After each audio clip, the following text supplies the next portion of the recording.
crystal chandeliers of the Al-Rashid mansion cast dancing shadows across marble floors that had witnessed both triumph and tragedy.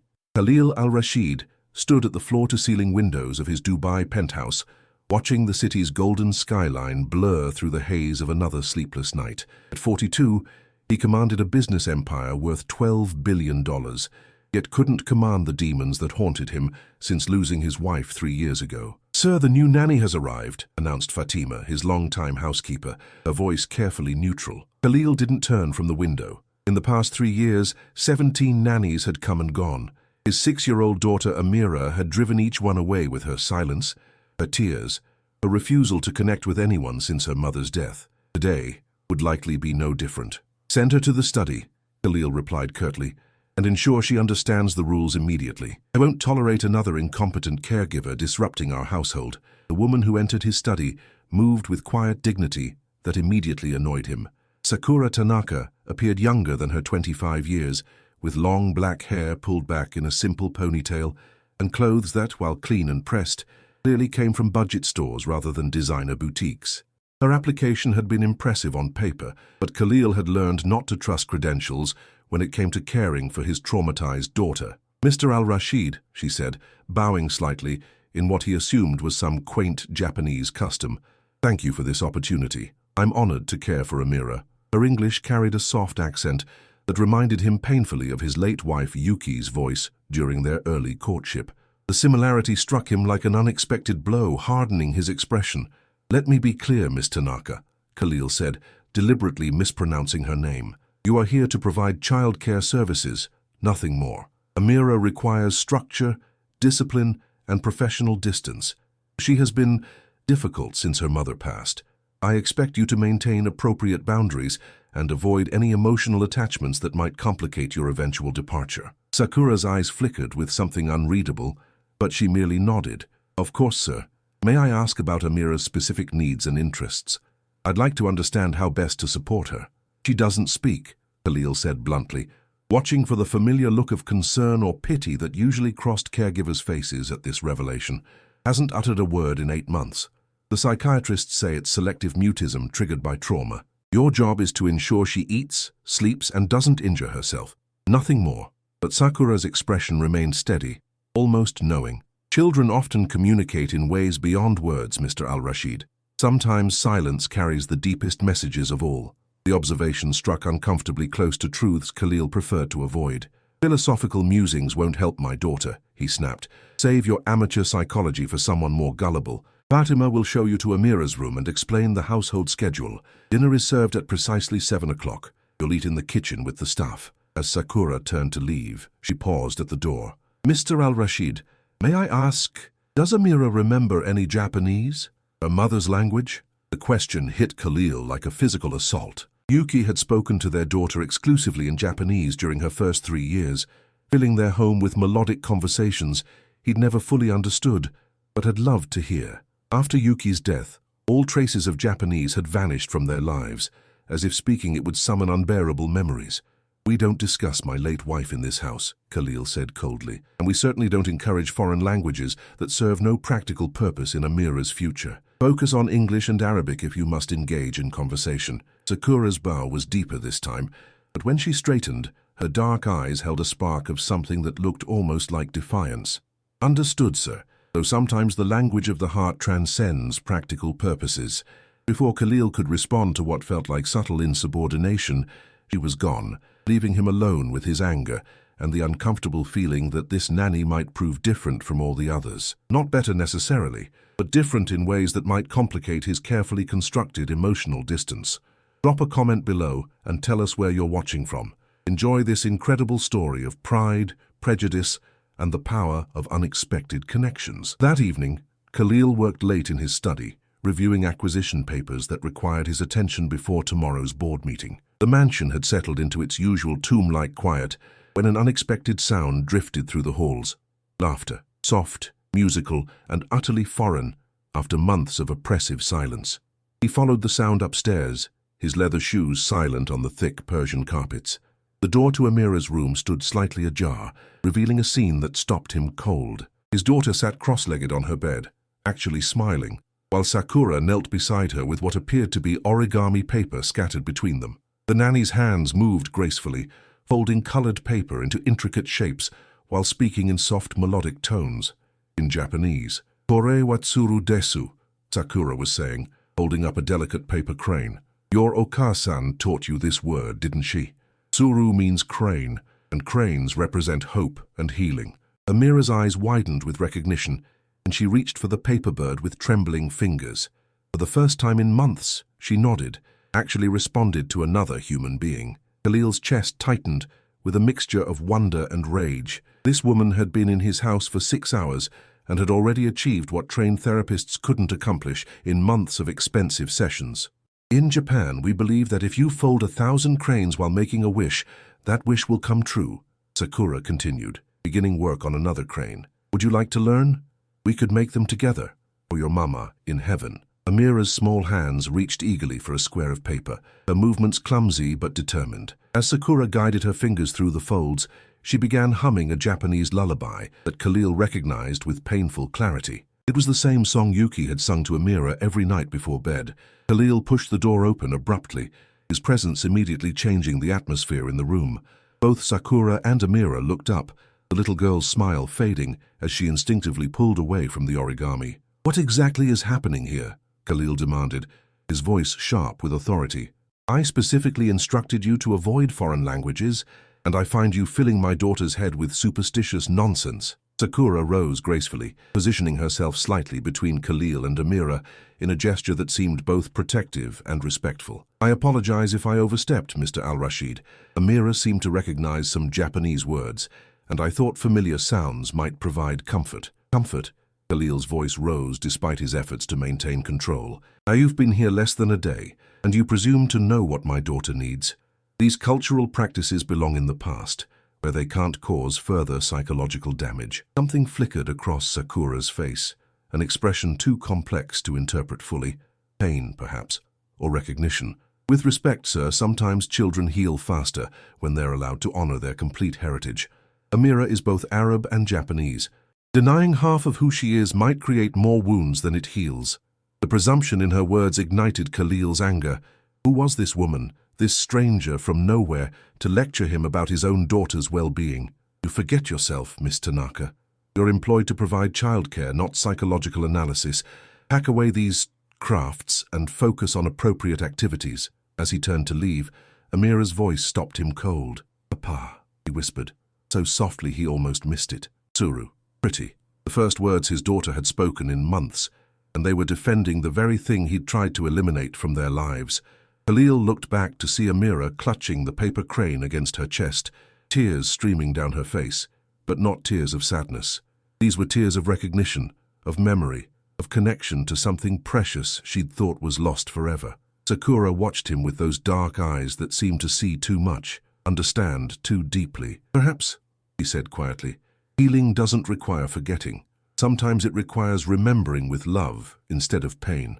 Khalil left without another word, but the sound of his daughter's voice echoed in his mind long into the sleepless night that followed. This nanny was becoming a problem he hadn't anticipated, and problems in Khalil Al-Rashid's world required swift, decisive solutions. Wan Subashar, the Dubai International Business Center, hummed with its usual morning energy as Khalil strode through the marble lobby toward the Al-Rashid Industries headquarters.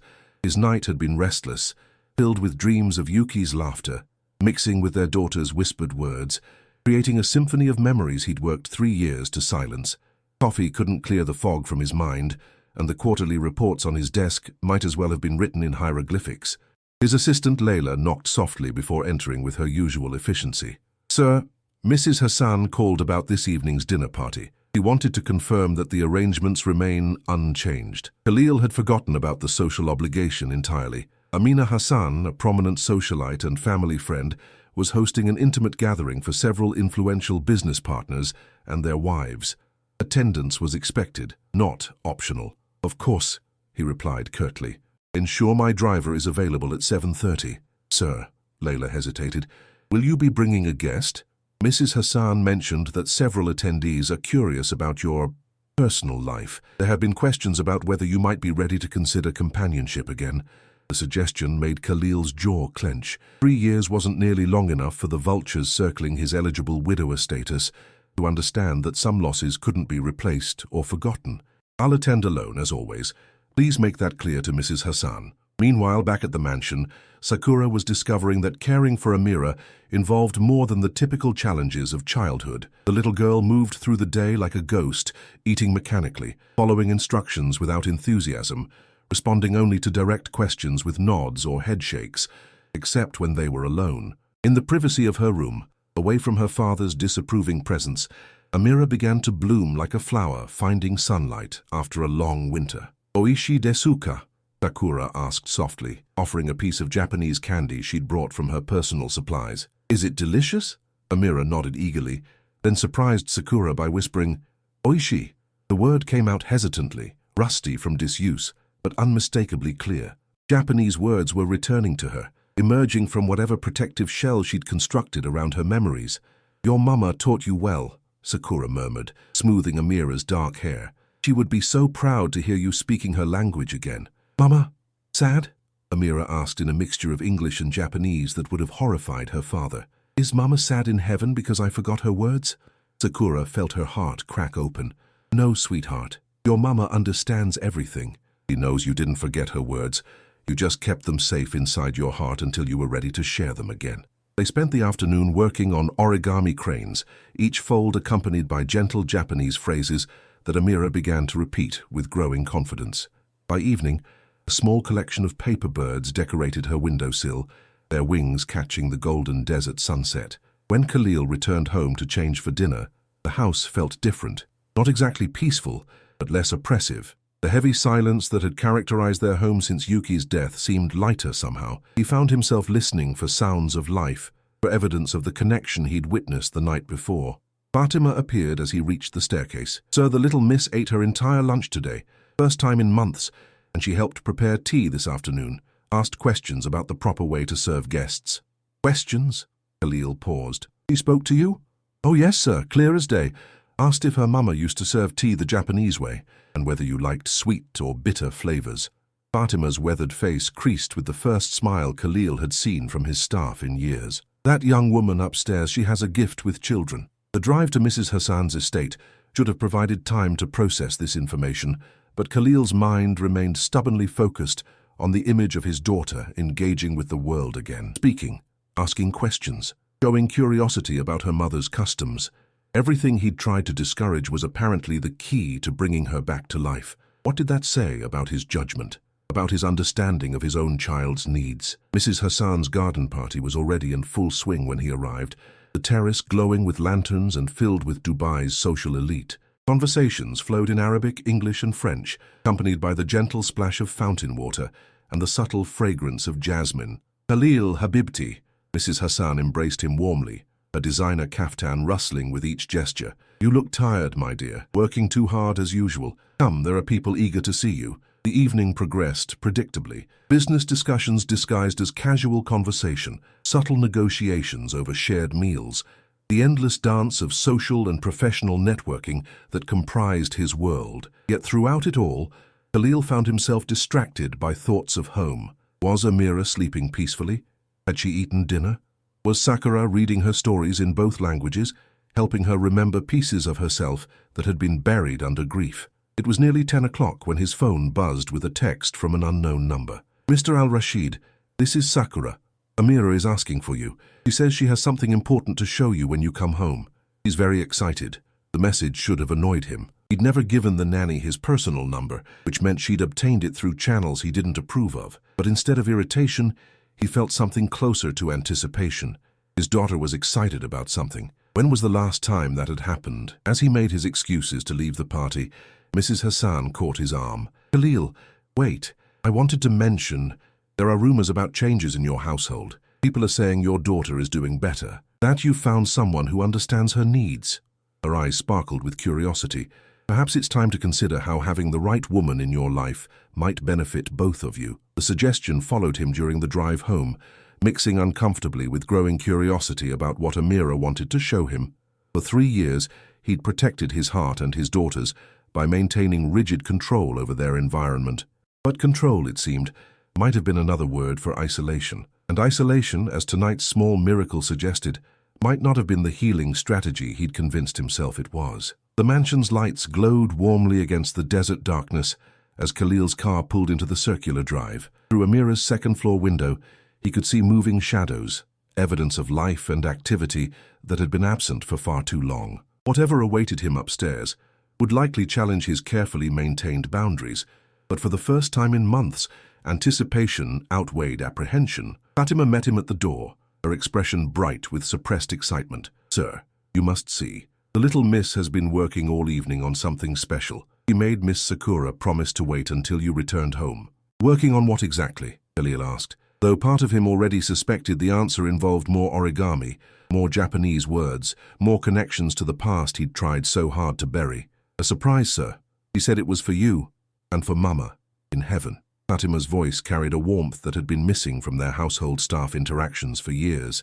"He's been so focused, so determined, like her old self, before—" Her words trailed off, but the implication hung clearly in the air. Before the accident, before the silence, before everything changed. Khalil climbed the stairs with measured steps, each one carrying him closer to whatever revelation awaited. The door to Amira's room stood open, revealing his daughter seated on the floor surrounded by dozens of colorful paper cranes.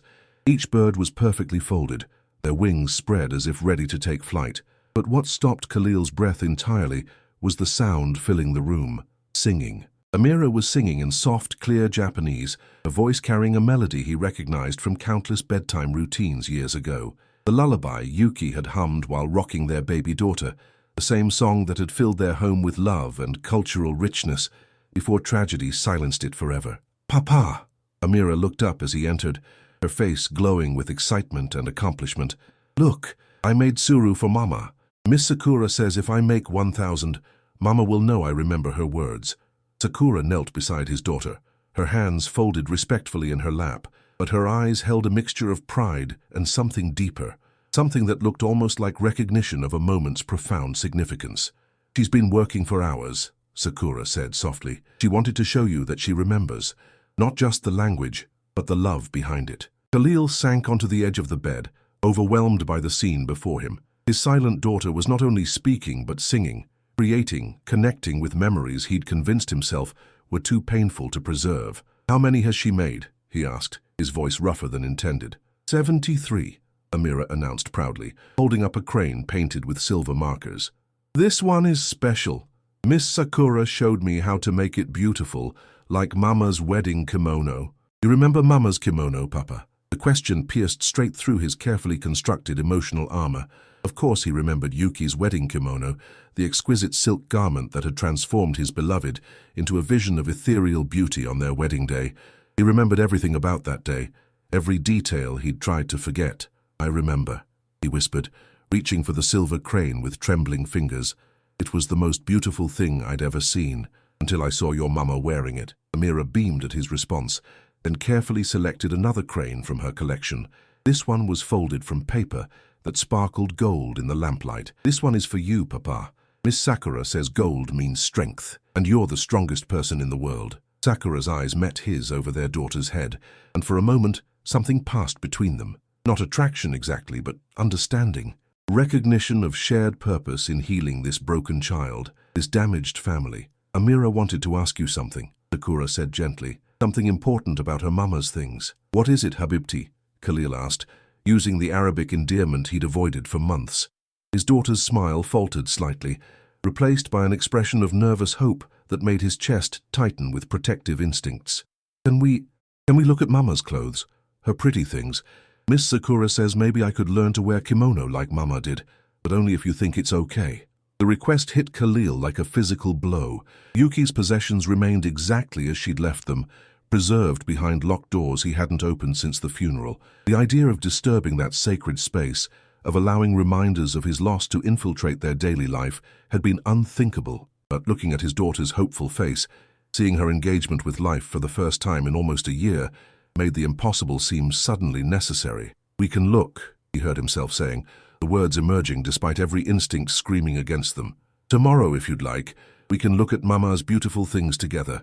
Amira's joy was incandescent, her small arms wrapping around his neck with desperate affection. "Thank you, Papa, thank you. I promise I'll be careful with everything. I just want to remember how she looked when she was happy." Over his daughter's head, Sakura mouthed a silent "thank you" that carried weight far beyond simple gratitude. This woman, this stranger who'd entered their lives less than 48 hours ago, had accomplished what seemed impossible. He'd brought his daughter back to life and, in doing so, was forcing him to confront the possibility that healing didn't require forgetting. Maybe it required exactly the opposite. As he tucked Amira into bed an hour later, surrounded by paper cranes that caught the desert moonlight like wishes taking wing, Khalil realized that everything he thought he knew about protecting his family might have been wrong. The question was whether he possessed the courage to admit it, and more importantly, to change it. Morning sunlight streamed through the master suite's windows as Khalil stood before the locked doors of Yuki's walk-in closet, key trembling in his hand. 3 years of accumulated dust and grief separated him from memories he'd preserved behind mahogany panels, afraid that accessing them would destroy what little emotional stability he'd managed to rebuild. But his daughter's hopeful face from the night before overrode every protective instinct. "Papa, are you ready?" Amira's voice carried mixture of excitement and nervous anticipation that perfectly matched his own emotions. He stood beside Sakura in the bedroom doorway, both of them patient as he struggled with this monumental step forward. "I'm ready, Habibti," he said finally, turning the key with decisive force. The doors swung open to reveal Yuki's possessions exactly as she'd left them that final morning. Designer gowns hung beside traditional kimonos, each garment carrying the faint scent of her favorite jasmine perfume. Jewelry boxes lined the shelves, containing treasures from their travels around the world. And in the center of it all, displayed on a special stand, was her wedding kimono. The silk masterpiece seemed to glow in the morning light, its intricate silver and gold embroidery depicting cranes in flight across a field of cherry blossoms. "Oh," Sakura breathed, her hand flying to her throat in apparent amazement. It's extraordinary. I've never seen craftsmanship this exquisite." She moved closer to examine the kimono with obvious expertise, her fingers hovering just above the delicate fabric. "This is vintage Kyoto silk, isn't it? Hand-painted and embroidered by master artisans. It must be worth—" "It's priceless," Khalil finished quietly. Yuki's grandmother commissioned it for her wedding day, using techniques passed down through generations of her family. She said wearing it made her feel connected to all the strong women who came before her. Amira approached the kimono with reverent care, her small fingers barely brushing the silken sleeve. "Mama looked like a princess, didn't she, Papa? Like the beautiful ladies in my storybooks?" "More beautiful than any princess," Khalil confirmed, memory transporting him back to their wedding day when Yuki had taken his breath away completely. He said the cranes embroidered on the kimono would bring us long life and happiness together. Sakura's expression grew thoughtful as she studied the intricate needlework. In Japanese tradition, the crane symbolizes longevity and good fortune, but also eternal love that transcends even death. Perhaps the crane's blessing continues through Amira, connecting past and future. The observation struck Khalil with unexpected force. Could it be possible that preserving Yuki's memory might actually honor their love rather than prolonging his pain? "Can I try it on?" Amira asked shyly. "Just to see how it feels to dress like Mama." The request should have been painful, should have triggered the protective reflexes that had governed his decisions for 3 years. Instead, Khalil found himself nodding. "The wedding kimono might be too large, but there are others that could fit you." Sakura moved efficiently through the collection, selecting a simpler kimono in soft pink silk decorated with delicate flower petals. "This would be perfect for learning," she murmured. "Light enough for a child, but authentic enough to honor the tradition properly." As she helped Amira into the garment, Khalil noticed something that made him pause. Sakura's movements were practiced, professional. She knew exactly how to fold the fabric, how to position the obi sash, how to arrange the sleeves for optimal elegance. This wasn't amateur knowledge gleaned from internet tutorials. "You seem very familiar with kimono dressing," he observed carefully. "Where did you learn such precise techniques?" For just a moment Sakura's hand stilled, and something flickered across her face. Surprise, perhaps, or caution. I studied Japanese culture extensively in university," she replied. "Traditional arts were part of my coursework." But there was something in her tone, slight hesitation that suggested deeper knowledge than academic study typically provided. Before Khalil could pursue the observation, Amira's delighted laughter filled the room. The little girl stood before the full-length mirror, transformed by the elegant garment into a miniature version of her mother's grace and beauty. "Do I look like Mama?" she asked hopefully, turning so the silk rustled softly around her small frame. "You look like yourself," Khalil said, emotion threatening to overwhelm his carefully controlled voice. "Beautiful and unique and perfect, exactly as you are." Sakura knelt beside Amira, adjusting the kimono's folds with expert precision. "Your Mama's spirit lives in your smile, in your curiosity about her culture, in your willingness to honor her memory through learning. She would be so proud of how brave you are." "Miss Sakura," Amira said suddenly, "will you teach me more Japanese words? And maybe how to make Mama's favorite foods?" "If your papa agrees, I would be honored to share everything I know about Japanese culture," Sakura replied, her eyes seeking Khalil's permission. "Though I should mention, I know more than most caregivers about traditional customs and language, perhaps more than you realized when you hired me." The admission hung in the air like a question waiting to be answered. Who exactly was this woman who'd appeared in their lives with such perfect timing and seemingly endless knowledge of everything his daughter needed to heal? And why did her presence feel both foreign and familiar, like meeting a stranger who somehow already knew all their secrets? As they spent the morning exploring Yuki's belongings, sharing stories and memories that had been locked away for far too long, Khalil began to suspect that Sakura Tanaka might be much more than she appeared. The question was whether her secrets would prove to be salvation or simply another source of inevitable loss.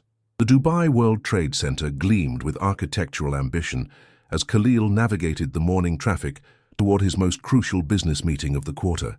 Japanese investors from the Yamamoto Corporation were considering a joint venture worth $800 million, a deal that could expand Al-Rashid Industries into Asian markets. Everything depended on today's presentation and the cultural sensitivity required to earn their trust and respect. His phone buzzed with a call from his assistant. "Sir, we have a significant problem." Layla's voice carried unprecedented stress. "Hiroshi-san, our Japanese interpreter, was hospitalized last night with severe food poisoning. He's completely incapacitated. The meeting is in 3 hours, and I can't locate another qualified interpreter on such short notice." Khalil felt his stomach drop. The Yamamoto delegation spoke minimal English, and his own Japanese vocabulary consisted of maybe 20 basic phrases learned during his courtship with Yuki. Without proper interpretation, months of careful negotiation would collapse in spectacular failure. "Keep trying," he ordered. "Contact every agency, every university, every possible source. This deal cannot fail due to language barriers." But even as he spoke, Khalil knew the odds were stacked against them. Professional Japanese interpreters in Dubai were rare, and those qualified for high-level business negotiations were usually booked months in advance. Meanwhile, at the mansion, Sakura was experiencing her own moment of crisis. Amira had awakened with a fever, her small body burning despite the air conditioning that kept the house cool. The little girl clung to Sakura with desperate need, switching between English and Japanese in her delirium, calling out for her mama in words that broke Sakura's heart. "Mama wa doko?" Amira whispered, her voice raspy from fever. "Where is Mama? I want Mama." "Shh, sweetheart," Sakura soothed, placing cool compresses on Amira's forehead while checking her temperature every 15 minutes. "Mama is watching over you from heaven. She's sending all her love to help you feel better." The fever spiked to 103 degrees before beginning its slow descent, leaving both child and caregiver exhausted but relieved. By noon, Amira was sleeping peacefully, her temperature back to normal, but the morning's crisis had drained Sakura emotionally. It was then that Fatima knocked softly on the bedroom door, her expression troubled. "Miss Sakura," Mr. Khalil called. "He sounds desperate, asking if you know any Japanese interpreters. He has some important business meeting, and his regular translator got sick." Sakura's blood ran cold. A Japanese business meeting, here in Dubai. The probability that it involved people from her past, from the life she'd left behind in Tokyo, sent panic coursing through her veins. But Khalil was desperate, and Amira's father deserved her help, even if it meant risking exposure. "Tell him," she paused, weighing her options carefully. "Tell him I might be able to help. I need to know more details about the meeting first." 20 minutes later, Khalil's car screeched into the mansion's driveway with unprecedented urgency. He burst into the house like a man drowning, hope and desperation warring in his expression. "Sakura, thank God. Fatima said you might know someone who could interpret. I'm willing to pay any amount, but I need fluent Japanese business interpretation in 2 hours." "Actually," Sakura said carefully, I don't know someone. I am someone. I'm fluent in Japanese business terminology and cultural protocols, but he hesitated, seeing his expression shift from relief to confusion. There are things about my background I haven't shared, things that might complicate the situation. What kind of complications? Khalil demanded. At this point, I'll take any risk over certain failure. Sakura took a deep breath, knowing that her next words would change everything between them. I have advanced degrees in international business and economics from Tokyo University. I specialized in cross-cultural negotiations between Japanese and Middle Eastern corporations. I'm not just a nanny who happens to speak Japanese. I'm a trained professional who chose to work as a caregiver for reasons I can't fully explain right now. The revelation hit Khalil like a physical blow. His humble, submissive nanny was actually a highly educated professional who'd been hiding her true qualifications. Why? He asked, his voice barely controlled. Why lie about your credentials? Why work as a domestic employee when you're clearly overqualified? Because, Sakura said quietly, meeting his eyes with steady determination, sometimes the most important work isn't the work that pays the most or carries the highest status. Sometimes healing a broken family matters more than corporate success. The truth in her words cut through his anger, leaving him with a choice that would define not just this crucial business day, but possibly his entire relationship with this mysterious woman who'd transformed his daughter's life. Can you do it? He asked finally. Can you help me save this deal? I can do more than save it, Sakura replied, with quiet confidence. I can help you build the foundation for long-term success in Asian markets. But first, you need to decide whether you can trust me completely, knowing that I haven't been entirely honest about who I really am. As Khalil stared into the dark eyes of the woman who'd already proven capable of miracles with his daughter, he realized that his next decision would either open doors to possibilities he'd never imagined or destroy the fragile progress his family had made toward healing. Either way, there was no turning back from whatever truth was about to be revealed. The Al-Rashid Industries boardroom had been transformed into a showcase of cultural diplomacy, with careful attention paid to every detail that might honor their Japanese guests. Fresh orchids adorned the tables, green tea service waited on elegant trays, and the seating arrangement reflected proper hierarchical respect. Yet despite the meticulous preparation, Khalil felt tension coiling in his chest as he waited for the Yamamoto delegation's arrival. Sakura stood beside him, no longer dressed in the simple clothes of a domestic worker. She had transformed into a polished professional, wearing an elegant navy blue suit that somehow managed to be both authoritative and respectfully modest. Her hair was arranged in a perfect chignon, and her posture radiated confidence that belonged in boardrooms rather than nurseries. Remember, she said quietly, allow me to handle the initial greetings and introductions. Japanese business protocol requires specific attention to hierarchy and respect. Let them lead the conversation flow, and I'll ensure nothing is lost in translation. And if they ask questions about your background, Khalil asked, still struggling to reconcile this polished professional with the woman who'd spent yesterday morning teaching his daughter origami. If they recognize my name or credentials, we'll handle that situation if it arises, Sakura replied diplomatically. For now, focus on the substance of your proposal. Let me worry about the cultural navigation. At precisely 2:00 p.m., the Yamamoto delegation arrived with the punctuality that characterized serious Japanese business practices. 5 men in impeccable suits, led by Yamamoto Kenji, a distinguished gentleman in his 60s, whose reputation in international commerce was legendary. His eyes immediately found Sakura, and something flickered across his features. Recognition, perhaps, or simply appreciation for proper cultural preparation. Yamamoto-san, Sakura greeted him with a bow that was precisely calibrated to show respect without subservience.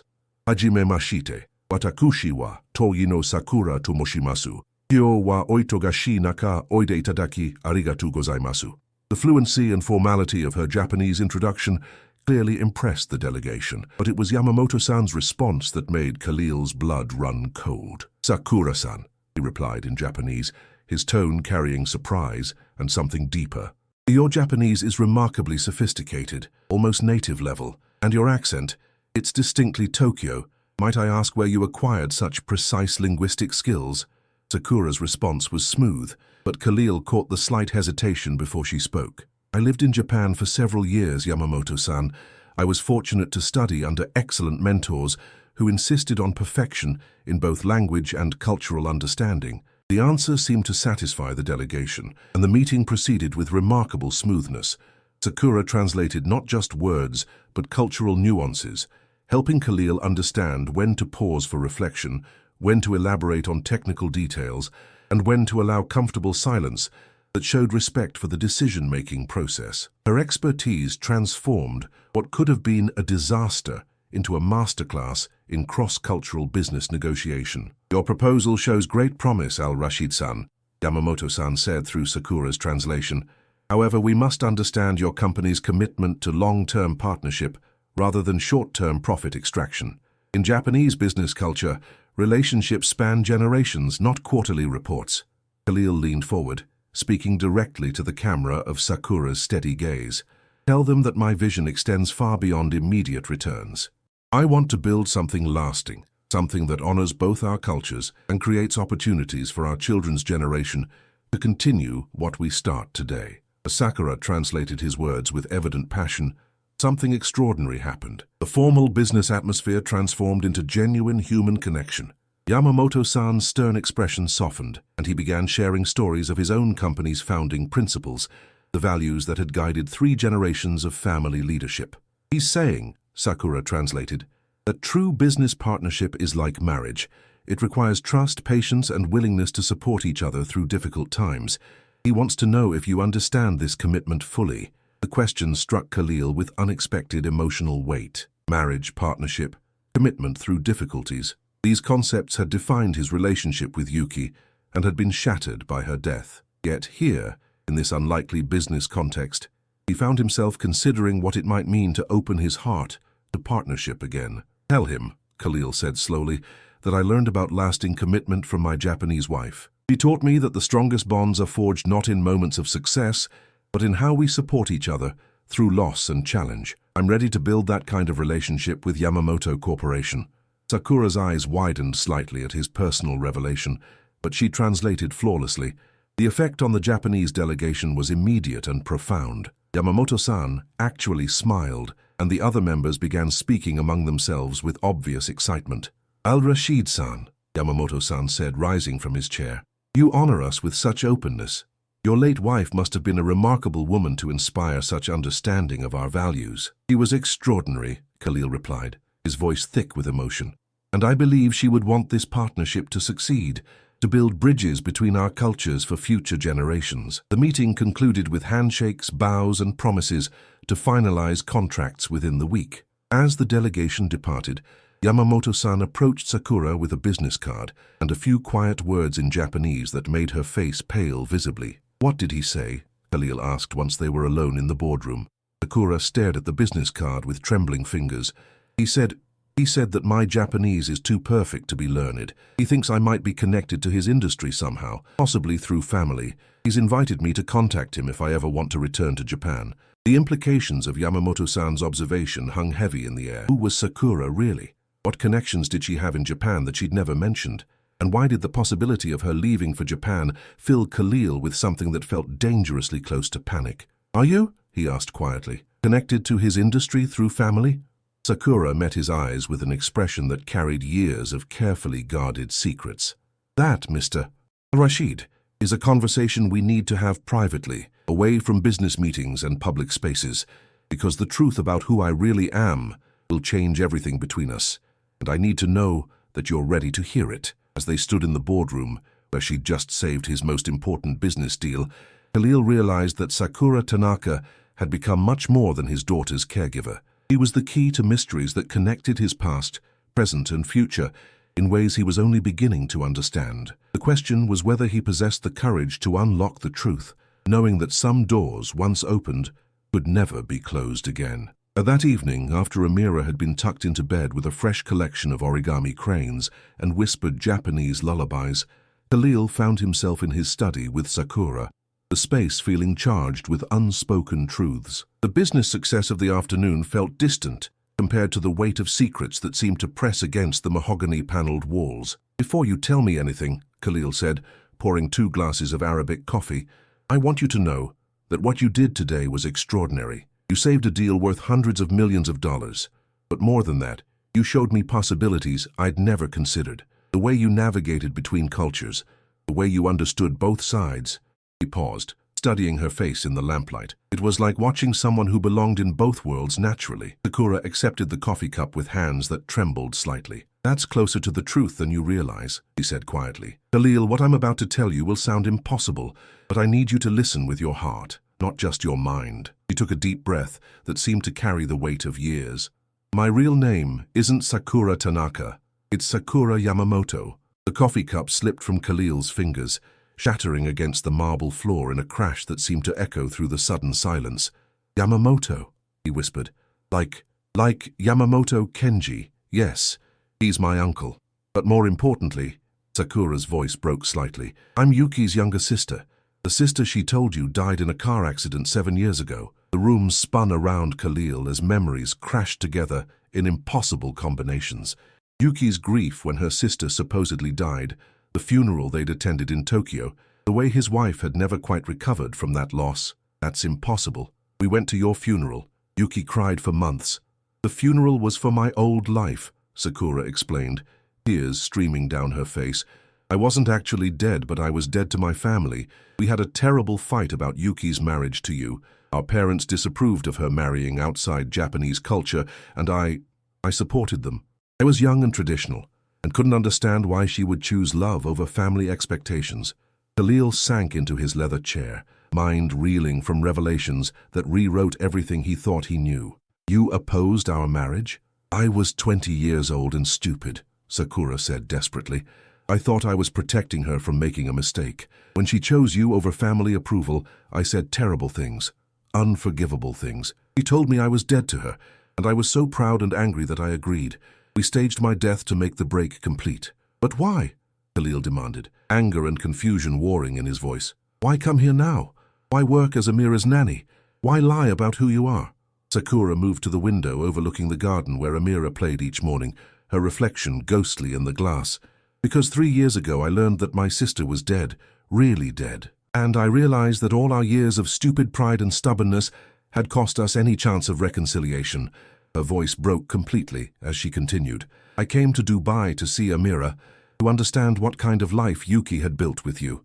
I was going to observe from a distance and then leave, satisfied that her daughter was loved and cared for.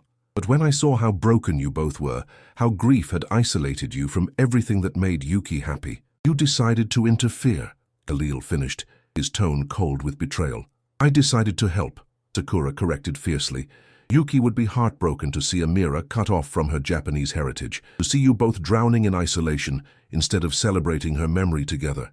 I became Sakura Tanaka because I thought you'd never accept help from Yuki's family. I thought I could heal what I'd helped break and then disappear again. Khalil stood abruptly, pacing to his desk where a photo of Yuki smiled eternally from a silver frame. You've been lying to me for weeks, living in my house, caring for my daughter, earning my trust, all while hiding your true identity. How am I supposed to believe anything you say now? Because everything I've done for Amira has been genuine, Sakura pleaded. Every moment of care, every Japanese word I've taught her, every origami crane we've folded together. Yes, I hid my identity, but I never hid my love for her. She's my niece, Khalil, the only family I have left. The words hit him with unexpected force. Amira wasn't just connecting with a caring nanny. She was bonding with her mother's sister, finding family she'd never known existed. Does she know? He asked quietly. Does Amira know who you really are? No. I wanted to tell you first, to let you decide how to handle the truth. She deserves to know she has an aunt who loves her, but only if you think it's best for her healing. Khalil turned back to face Sakura, seeing her clearly for the first time since she'd entered their lives. The resemblance to Yuki was subtle but unmistakable now that he knew what to look for. The way she tilted her head when thinking, the graceful movements of her hands, the fierce protectiveness when it came to Amira's well-being. She was family. Real blood family that his daughter had been denied because of pride and cultural misunderstandings that belonged to a younger generation. Why now? He asked finally. Why reveal the truth now? Sakura met his eyes with steady determination, despite her tears. Because I'm falling in love with the family we're becoming, all three of us, and I can't build a future on lies, no matter how well-intentioned they were. The admission hung between them like a bridge across an impossible chasm. Sakura wasn't just Yuki's sister or Amira's aunt. She was a woman who'd risked everything to heal the hearts that grief had broken, including her own. I need time, Khalil said finally. Time to process this, to figure out what it means for Amira, for all of us. Of course, Sakura replied, moving toward the door. But Khalil, please remember that whatever mistakes I made in the past, whatever deceptions I've used recently, my love for Amira is completely real. She's thriving because she feels connected to her mother's memory again. Don't let my lies destroy the healing she's found. As she left him alone with revelations that would reshape their entire future, Khalil realized that the woman who'd saved his daughter might also be the key to saving himself. But first he had to decide whether forgiveness was possible when love and deception had become so impossibly intertwined. Calcio dawn broke grey and uncertain over Dubai as Khalil stood in his bedroom, staring at the family photo on his nightstand. Yuki's radiant smile seemed different now, knowing that her sister lived, worked in their home, loved their daughter with an aunt's fierce devotion. Sleep had been impossible after Sakura's revelations, his mind spinning through years of carefully constructed grief and the possibility that healing might require forgiving deceptions born from love rather than malice. A soft knock interrupted his thoughts. "Papa?" Amira's voice carried the tentative quality that had replaced her confident chatter whenever family tensions arose. "Can I come in?" "Of course, Habibti," Khalil said, lifting his daughter onto the bed beside him. "But did you sleep well?" "I had dreams about Mama again," Amira said, snuggling against his side. "But good dreams this time. She was teaching me and Miss Sakura how to make beautiful kimonos together. Do you think Mama would like Miss Sakura?" The innocent question struck Khalil's heart with painful irony. If only Amira knew how much her mother had loved Sakura, how their separation had been one of Yuki's deepest regrets. "I think your Mama would love anyone who makes you happy and helps you remember her with joy instead of sadness," he said carefully. "Miss Sakura makes me feel like Mama is still here sometimes," Amira continued. "When she speaks Japanese or shows me how to fold origami, it's like Mama's voice is in the room again. Is that okay, Papa? Is it okay to feel happy about Mama instead of just sad?" The question revealed depths of emotional struggle that no 6-year-old should have to navigate alone.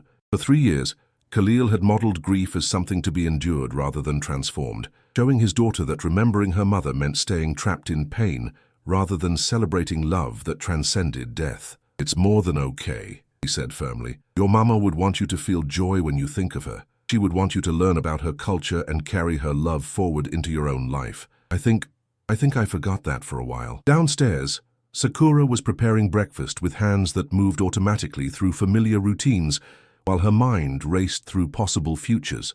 Khalil's reaction the night before had been controlled but distant, the response of a man processing betrayal alongside revelation. He'd gambled everything on truth and now faced the possibility that honesty might cost her the family she'd grown to love. Fatima entered the kitchen with her usual morning efficiency, but her expression carried concern. "Miss Sakura, forgive me for speaking plainly, but something has changed in this house. Mr. Khalil barely slept, and the little miss keeps asking if you're going away. Have you decided to leave us?" The question pierced Sakura's heart. "I hope not, Fatima, but there are complicated family matters that Mr. Al-Rashid needs to resolve. My future here depends on decisions that aren't mine to make." "That child loves you like family," Fatima said firmly, "and you've brought life back to this house after 3 years of grief and silence. Whatever complications exist, surely they matter less than the healing you've helped create." Before Sakura could respond, Khalil appeared in the doorway with Amira's small hand clasped in his. The little girl ran to Sakura immediately, wrapping her arms around her waist in a fierce hug that spoke of intuitive fear about impending loss. "Miss Sakura, are you sad today?" Amira asked, looking up with eyes that seemed far too wise for her age. "Your face looks like Papa's face when he misses Mama very much." The observation cut through the adult complications surrounding them, reducing everything to its essential truth. Two people who loved this child were struggling with trust and forgiveness while she watched, absorbing their emotional turmoil and fearing another abandonment. "I'm not sad exactly," Sakura said gently, kneeling to Amira's eye level. "I'm worried about some grown-up problems that have nothing to do with how much I love you. Sometimes adults have to work through difficult conversations before they can move forward together. Like when I got mad at Fatima for cleaning up my art project, but then we talked and I understood she was trying to help," Amira asked with 6-year-old logic that cut straight to the heart of complex issues. "Exactly like that," Sakura agreed, glancing at Khalil over their daughter's head. "Sometimes people make mistakes or hide things because they're scared, but talking honestly can help fix the problems." Khalil stepped forward, his expression softer than it had been the night before. Amira, Miss Sakura and I need to have some important conversations today. Would you like to spend the morning with Fatima? Maybe help her prepare special lunch for later. Are you going to send Miss Sakura away? Amira asked directly, her small voice carrying the weight of previous losses. Because I don't want anyone else to go to heaven or disappear. I want our family to stay together. The plea broke both adults' hearts simultaneously. This child had already lost her mother, had spent months in traumatized silence, and was now terrified of losing the woman who'd helped her find joy again. Whatever needed to be resolved between them would have to prioritize Amira's emotional security above their own complicated feelings. No one is disappearing, Khalil said firmly, making a decision that surprised even himself. Miss Sakura is part of our family now, and families work through their problems together. We're going to talk until we understand each other completely, and then we're going to figure out how to move forward as a team. Relief flooded Sakura's features, followed immediately by gratitude and something deeper. Hope that honesty might indeed prove stronger than deception, that love might triumph over the mistakes of the past. "Thank you," she whispered, the words carrying years of regret and the possibility of redemption. As they prepared for conversations that would either heal or destroy the fragile bonds they'd built, none of them realized that the most challenging revelations were yet to come. The truth about Sakura's identity was only the beginning of secrets that would test whether their newfound family could survive the weight of the past while building toward a future none of them had dared to imagine. The garden terrace provided neutral ground for the most important conversation of Khalil's life since losing Yuki. Palm trees swayed gently in the desert breeze, while Sakura sat across from him at the wrought iron table, morning light revealing the resemblance to her sister that he'd somehow missed for weeks. Between them lay the weight of deception, grief, and the possibility of forgiveness that could reshape their entire future. "I need to understand everything," Khalil began, his voice steady but carrying undertones of pain that 3 years of grief had etched into his soul. "Not just who you are, but why you chose this elaborate charade instead of simply introducing yourself as Yuki's sister. Why did you think I would reject family connection when I've been drowning in isolation?" Sakura's hands trembled as she lifted her coffee cup, a gesture so reminiscent of Yuki that Khalil felt his breath catch. "Because the last conversation I had with your wife was the worst fight of our lives," she said quietly. "I accused her of betraying our family, of choosing foreign love over cultural loyalty. I said terrible things, Khalil, things that can never be taken back, such as..." His tone carried the authority of a man accustomed to extracting complete truth during business negotiations, but underneath lay personal pain that made this interrogation feel like self-inflicted surgery. "I told her she was dead to me, that her children would be half-breeds who belonged nowhere, accepted by neither culture completely. I said you would tire of exotic novelty and abandon her for someone more appropriate to your social status." The words hit Khalil like physical blows, each revelation worse than the last. "My God, Sakura, she never told me about any of this. She said your family had difficulty accepting our marriage, but she never shared the cruelty behind your opposition. Because she loved you too much to burden you with family poison," Sakura replied, tears streaming down her face. "Yuki protected you from our ugliness, the same way she protected me from your mother's initial coldness toward Japanese culture. She absorbed pain from both sides to preserve the relationships she cared about most." Khalil leaned back in his chair, processing this new understanding of his wife's strength and sacrifice. "How did you learn about her death? You'd maintained the fiction of being dead for 4 years by then." "Uncle Kenji," Sakura whispered. "He called me in Tokyo 3 years ago, broke the news that Yuki had been killed in an accident. He said she'd mentioned me in her will, left provisions for a sister who might still be alive somewhere. That's when I realized what I'd lost forever, because of pride and stupidity." "And you decided to come to Dubai to..." Khalil prompted, needing to understand her motivations completely before deciding whether forgiveness was possible. "To see Amira, to understand what kind of life Yuki had built, whether she'd been happy with her choice to marry you. I expected to observe from a distance, maybe leave money for Amira's education, then return to Japan knowing my sister had been loved and cherished. But that's not what you found." The statement wasn't a question. Khalil already knew that their grief-stricken isolation would have been apparent to any observer. "I found a broken man and a traumatized child, both drowning in grief and cut off from everything that had made Yuki happy. You'd eliminated all traces of Japanese culture from your lives, as if erasing her heritage would somehow lessen the pain of losing her." Khalil flinched at the accuracy of her assessment. I thought preserving her memory in objects and traditions would make the loss unbearable. I was trying to protect Amira from constant reminders of what she'd lost. You were protecting yourself, Sakura corrected gently but firmly. And in doing so, you denied Amira access to half her identity.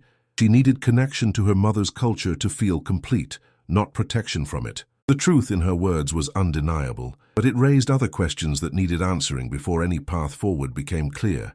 So, you decided to infiltrate our lives under false pretenses. You applied for a job as a domestic worker, despite having advanced degrees and professional qualifications. Why not simply appear at our door and identify yourself as Yuki's sister?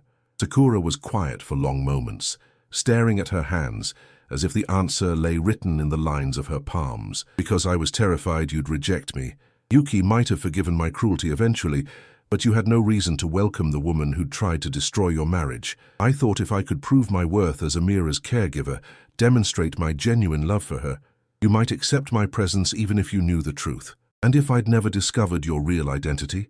How long were you planning to maintain this deception? The question carried implications that made Sakura's face pale visibly. I don't know, she admitted. At first, I planned to stay just long enough to help Amira reconnect with her Japanese heritage, then disappear again. But watching her bloom, seeing how much she needed family connection, I started hoping I could remain part of her life permanently. As her nanny, Khalil said flatly, living as a servant in the home where you should have been welcomed as family. As whatever you would allow me to be, Sakura replied desperately. Aunt, caregiver, friend. The title mattered less than the opportunity to love her, to help her feel complete and connected to her mother's memory. Khalil stood abruptly, pacing to the garden's edge, where desert landscape met carefully cultivated beauty.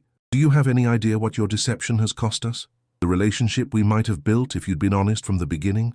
Amira could have known she had an aunt who loved her, instead of thinking she was alone in the world except for me. I know, Sakura whispered. I know I robbed all of us of authentic connection, because I was too much of a coward to risk honest rejection. But Khalil, please consider this. Would you have accepted Yuki's sister if she'd appeared at your door 3 months ago speaking about healing and cultural connection? Or would your grief and anger have made you send her away before giving her a chance to prove her genuine intentions? The question forced Khalil to confront uncomfortable truths about his own emotional state. 3 months ago, he probably would have rejected any overture from Yuki's family, especially from the sister who'd opposed their marriage. His grief had made him hostile to anything that threatened his careful emotional control, including well-meaning attempts at connection or healing. Perhaps you're right about my state of mind then, he admitted reluctantly. But that doesn't excuse building our entire relationship on lies. How am I supposed to trust you now? How do I know what else you've hidden or distorted to serve your own purposes? Sakura met his eyes with steady determination despite her tears. You don't. You can't. Trust has to be rebuilt from scratch, starting with complete honesty about everything. And I'm willing to answer any question, share any truth, submit to any scrutiny necessary to earn back what my deception has cost us. As they sat in the garden where Amira played each morning, surrounded by the life and beauty that proper care could create from desert harshness, Khalil began to understand that forgiveness might not be a single moment of decision, but a process of choosing healing over hurt, hope over fear, love over the safe distance that grief had taught him to maintain. The question was whether he possessed the courage to risk his heart again, knowing that love always carried the possibility of loss, but that isolation guaranteed the death of everything that made life worth living. 3 days of careful conversations had begun to heal the fractures that deception had created, but it was Amira who provided the catalyst for complete transformation. The little girl had been unusually quiet during breakfast, picking at her food while observing the adult tensions that surrounded her with the intuitive wisdom that children possess about family dynamics. "Papa," she said suddenly, setting down her fork with decisive authority. "Miss Sakura looks like someone in my dreams about Mama. They have the same nose and the same way of tilting their head when they're thinking hard about something important." Khalil and Sakura exchanged glances across the dining table. Their daughter's observation cut straight through weeks of complicated adult emotions to the essential truth that connected them all: family resemblance, genetic inheritance, the bonds of blood that transcended deception and misunderstanding. "That's very observant, Habibti," Khalil said carefully. "What else have you noticed about Miss Sakura that reminds you of Mama?" "She knows all Mama's favorite songs," Amira continued with growing excitement, "and she folds origami exactly the way Mama did, with tiny, perfect corners and smooth creases. And yesterday, when I fell down in the garden, she kissed my scraped knee exactly like Mama used to do. Sakura's eyes filled with tears as she listened to her niece catalogue the unconscious behaviors that genetics and shared upbringing had embedded in her responses to the child she loved. "Amira," he said gently, "would it surprise you to learn that I knew your Mama very well? That we grew up together and learned the same songs and crafts and ways of showing love. Did you know Mama when she was little like me?" Amira asked, her face brightening with curiosity that had been absent during her months of traumatized silence. "Oh yes," Sakura replied, moving her chair closer to Amira's. "I knew your Mama from the day she was born. We played together, learned together, shared secrets and dreams and everything that sisters share when they love each other very much." The word sisters hung in the air like a revelation waiting to be fully understood. Amira's eyes widened as the implications began to penetrate her 6-year-old comprehension of family relationships.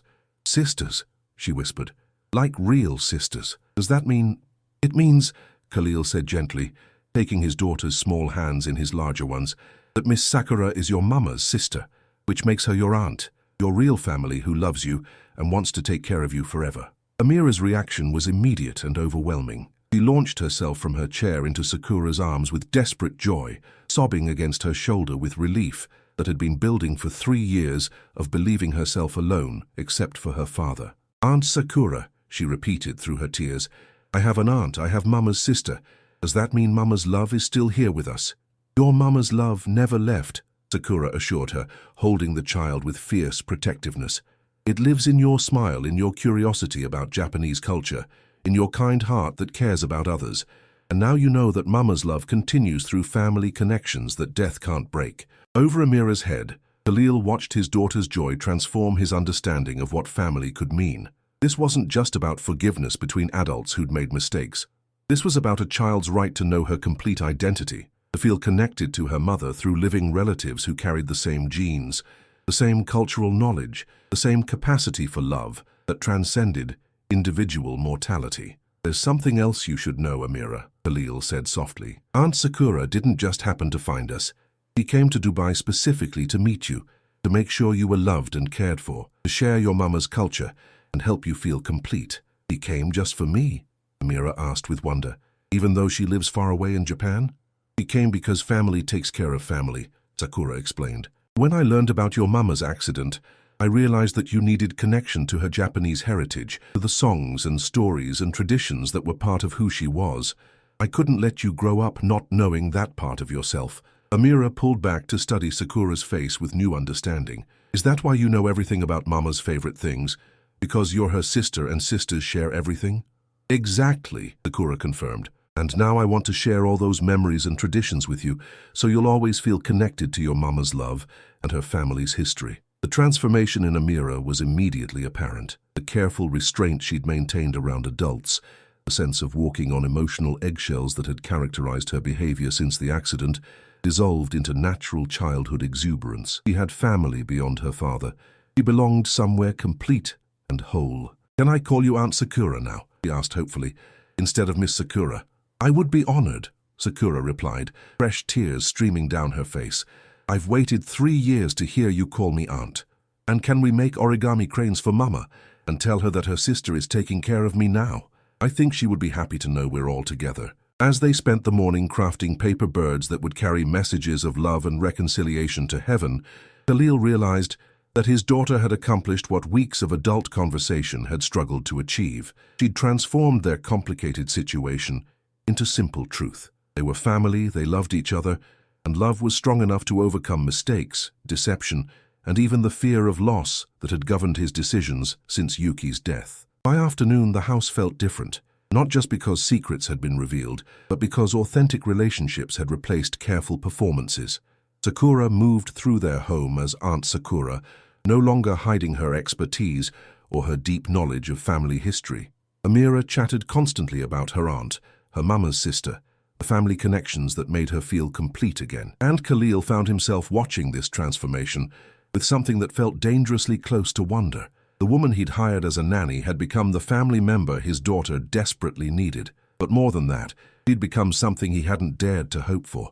A partner in healing, someone who understood grief and could guide them toward joy without forgetting the love that had created their pain. The question was whether he possessed the courage to acknowledge that his feelings for Sakura had evolved beyond gratitude, beyond forgiveness, into something that might be worthy of the love Yuki would have wanted for both her sister and the family she'd left behind. 6 months later, the Al-Rashid mansion bloomed with life and laughter that would have made Yuki's heart sing with joy. The annual Cherry Blossom Festival had become a celebration that blended Arabic and Japanese traditions, filling their home with friends, family, and business associates who'd come to appreciate the unique cultural fusion that defined their household. Khalil stood on the terrace overlooking gardens where paper lanterns swayed among date palms, watching Amira demonstrate origami techniques to a group of fascinated children. At 7 years old, he'd become perfectly bilingual, switching effortlessly between Arabic and Japanese,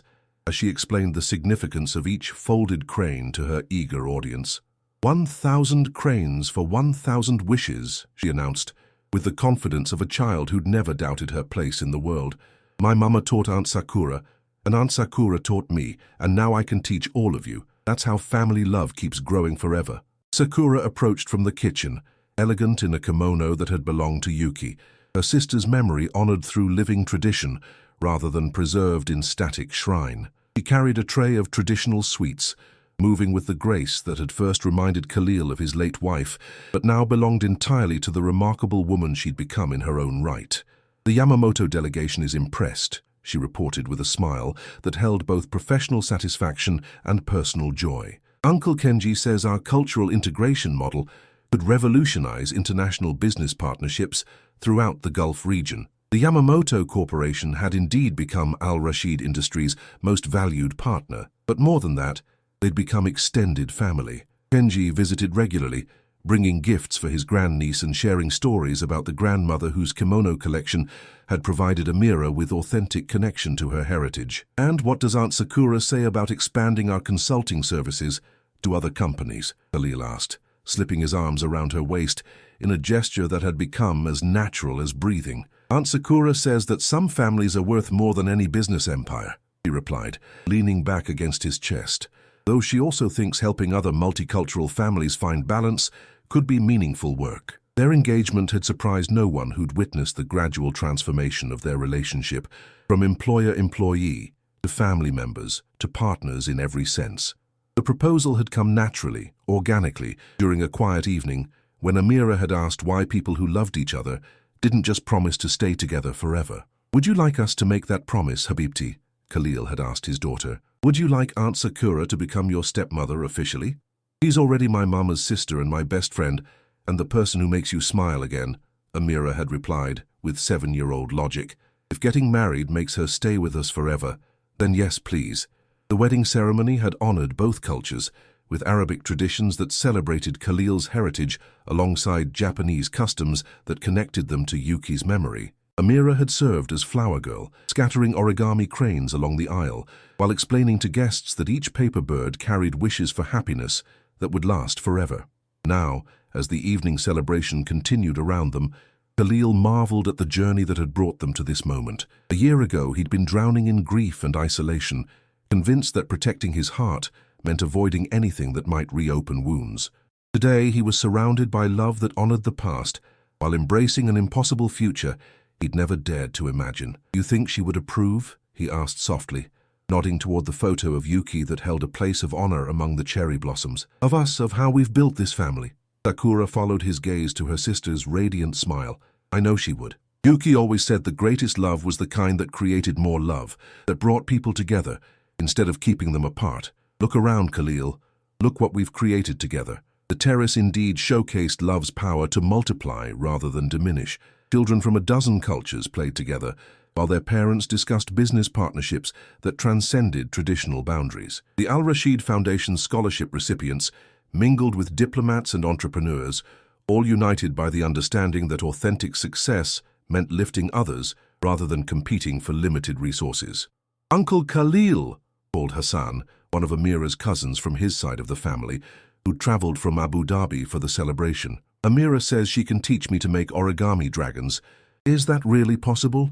With Amira as your teacher, anything is possible, Khalil replied, watching his daughter beam with pride at being recognized as an expert in her mother's cultural arts.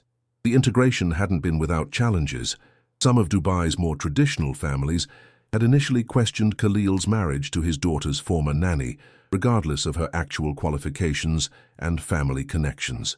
But Amira's obvious happiness and the couple's professional success had gradually won over even the most skeptical observers.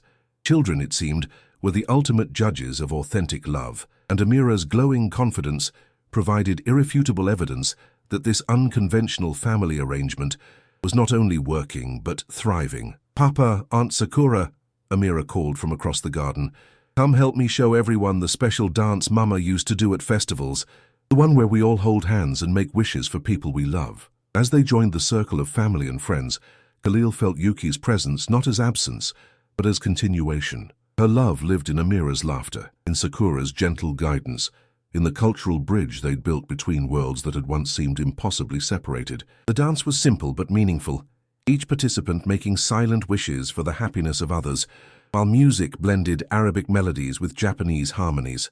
Later, as guests departed and the household settled into peaceful quiet, the three of them sat in Amira's room surrounded by origami cranes that caught moonlight like dreams given wings.